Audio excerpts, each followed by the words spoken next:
Unit 6. Listening. Page 32. Now just explain exactly what chai is and how you came about it. Chai is actually a generic word for tea, and in India chai has been drunk for centuries in the same way that we would drink a normal cup of tea. It's a blend of spices mixed with milk, sugar and black tea. And in India, it's traditionally boiled on the side of train stations in huge woks where they'd freshly boil the ingredients and offer chai to thirsty commuters coming into the train station. In America, as they do, they've westernised the chai recipe and created many chai latte flavours, ready-to-drink chai options, and you can get chai in most groceries, delis and cafes in the US. The reason I'm mentioning the US is because that's where I discovered chai, not in India. And I should probably go back a step in that I actually had created mobile tea bars at train stations in the southeast.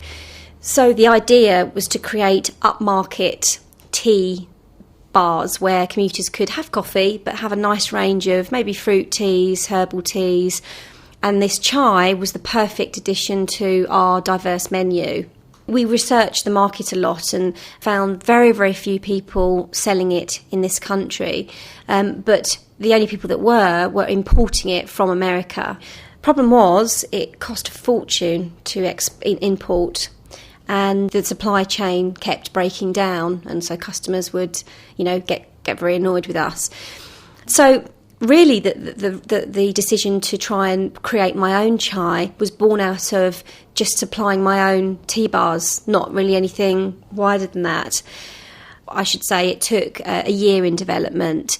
Some of the early recipes were horrible, and the beauty of having the tea bars was that you had a mini market testing tool and that I could take the recipes straight to the tea bars and let the customers decide, because they're the most important people. So we'd reached the point where the customers either couldn't tell the difference between mine and the US version, or they preferred it, and that was good enough to me. We stopped this US supply and I started solely supplying my own tea bars.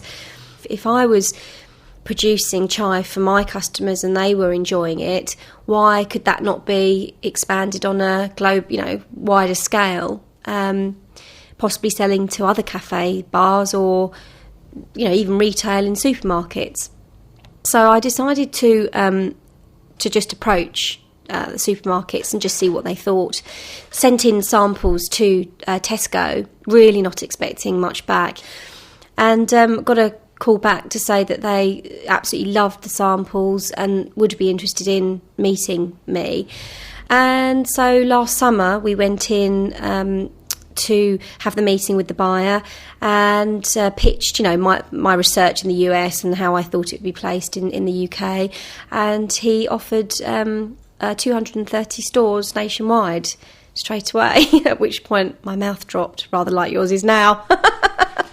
And that was a massive turning point, obviously, because at that point I had to get a brand and packaging really quickly in about 6 weeks, and I didn't have a designer, and it was all just full on for that period of time.